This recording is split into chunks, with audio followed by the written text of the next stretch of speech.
샬롬. 다시 주일로 첫 번째 맞이하는 날입니다. 주일을 통해서 하나님께서 부어주신 하늘의 은혜가 한 주간의 여러분의 삶 속에 충만하게 퍼져나가기를 진심으로 축복합니다. 오늘도 좋은 날, 복된 날, 행복한 날 되어주실 수 있기를 진심으로 축복합니다. 오늘은 에베소서 1장 7절부터 12절까지의 말씀의 마지막 말씀이 되겠습니다. 하나님의 기업이 된 사람들이라고 하는 제목으로 함께 말씀을 나누려고 합니다. 우리는 흔히 하늘은 스스로 돕는 자를 돕는다라고 하는 말을 하곤 합니다. 언뜻 들으면 굉장히 신앙적인 이야기처럼 들려지지만 사실 이 말은 굉장히 비신앙적인 언어라고 이야기할 수가 있겠습니다. 하나님의 구원의 역사와 인류의 역사는 인간 스스로 도울 수 없기에 하나님께서 도우신 것입니다. 모든 역사는 철저히 하나님께서 주관하시고 주도하십니다. 오늘 본문 말씀에 4개의 동사가 나옵니다. 역사하신다, 찬송이 되게 하신다, 예정을 입다, 기업이 되었다라고 하는 단어입니다. 이 중에 두 단어인 역사하신다, 찬송이 되게 하신다라고 하는 단어는 하나님이 주어입니다. 하나님께서 행위의 주체라고 하는 그런 말입니다. 예정을 입다 그리고 기업이 되었다라고 하는 것은 인간이 주어입니다. 그런데 그 단어는 능동적인 주체로서의 인간이 행하는 것이 아니라 수동적으로 받아들이는 것입니다. 예정을 우리가 하는 것이 아니고 예정을 받아들이는 것, 그리고 기업이 되는 것도 마찬가지입니다. 좀 어려운 말이지만 우리 신앙생활에 있어서 우리가 할 수 있는 가장 능동적인 행동은 하나님의 약속의 말씀을 수동적으로 기다리는 행위가 가장 능동적인 신앙의 행위라고 그렇게 이야기할 수가 있습니다.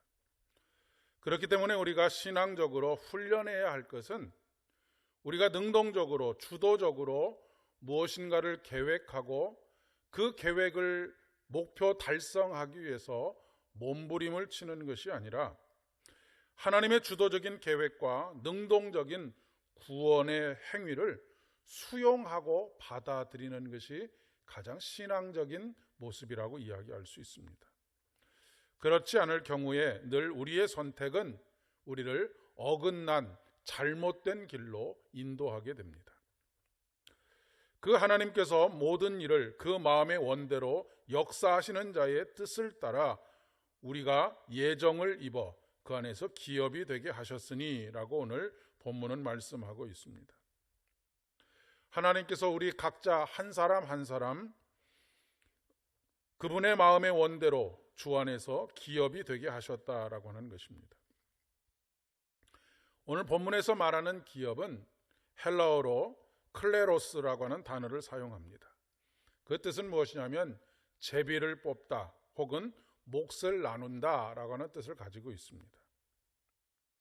상속인, 후사, 상속자, 유업을 받을 자라고 하는 말이 바로 이 단어에서 나왔습니다. 특별히 새 번역이라고 하는 성경의 번역에서 보면 기업이라고 하는 단어를 상속자라고 그렇게 번역하고 있는 것을 볼 수가 있겠습니다. 상속자가 되었다라고 하는 것은 우리가 하나님 아버지의 자녀가 되었다라고 하는 것입니다. 결코 기업은 종에게 상속되지 않습니다. 자녀에게 상속이 되는 것이죠. 이스라엘 민족에게 가나안 땅은 투쟁으로 얻어진 땅이 아닙니다. 하나님께서 선물로 주신 것을 받아들인 것입니다.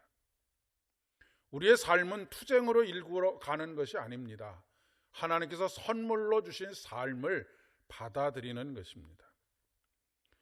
가나안 땅은 선물로 주신 가나안 땅은 하나님의 약속의 땅입니다. 하나님의 보호하심과 인도하심과 또한 함께하심이 있는 바로 그런 땅입니다. 오늘 여러분의 삶과 가정과 일터가 그리고 교회가 하나님의 유업되기를, 하나님의 기업되기를 진심으로 축복합니다. 그리고 우리가 그 하나님의 기업을 상속받은 자로서의 삶을 오늘도 즐겁고 복되게 살아갈 수 있기를 진심으로 축복합니다. 함께 기도드리겠습니다. 약속의 말씀을 통해서 모든 역사를 이루어 주시는 주님, 선물로 주신 가정과 일터와 교회와 모든 관계들이 하나님께서 선물로 주시는 약속의 기업인 것을 깨달아 감사와 기쁨으로 받아들이고 영광과 찬송이 되게 하여 주시옵소서. 예수님의 이름으로 간절히 기도드립니다. 아멘. 오늘도 소망으로 충만한 하루 되실 수 있기를 진심으로 축복합니다.